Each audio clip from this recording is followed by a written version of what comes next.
घने जंगलों के बीच बसा था शांतिवन, एक छोटा सा गांव जो अपनी प्राकृतिक सुंदरता और शांत माहौल के लिए प्रसिद्ध था।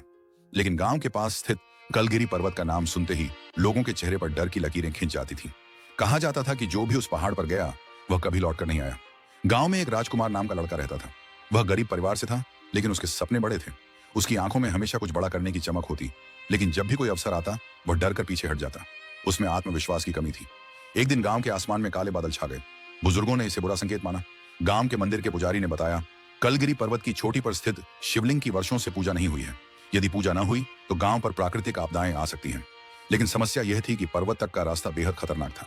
वहां केवल वही पहुंच सकता था जिसे अपने आप पर पूरा भरोसा हो। राजकुमार चुपचाप यह सब सुन रहा था। उसके मन में एक अजीब सी बेचैनी थी।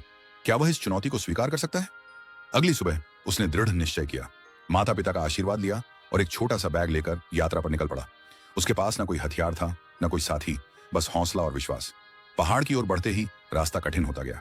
घना जंगल, फिसलन भरी चट्टानें और खतरनाक जानवर। लेकिन हर बार जब डर उसके मन में दस्तक देता, वह खुद से कहता, मैं यह कर सकता हूं। रास्ते में उसे कई परीक्षाओं से गुजरना पड़ा। एक बार वह संकरी चट्टान से गिरते गिरते बचा, तो दूसरी बार उसे एक जंगली भेड़िए का सामना करना पड़ा। लेकिन हर मुश्किल उसे और मजबूत बनाती गई। अंततः कई दिनों की कठिन यात्रा के बाद वह कलगिरी पर्वत की चोटी पर पहुंचा। वहां घने कोहरे के बीच एक प्राचीन शिवलिंग था। जैसे ही उसने श्रद्धा से पूजा की, चारों ओर रोशनी फैल गई। गांव के आसमान से काले बादल छोड़ गए। राजकुमार वापस लौटा तो पूरा गांव उसका स्वागत करने के लिए खड़ा था। उसने न सिर्फ गांव को आपदा से बचाया, बल्कि खुद पर विश्वास करना भी सीख लिया। अब वह सिर्फ एक आम लड़का नहीं था, वह एक सच्चा नायक बन चुका था। इसी तरह की रोचक कहानियों के लिए मेरे चैनल को लाइक, सब्सक्राइब और शेयर करें।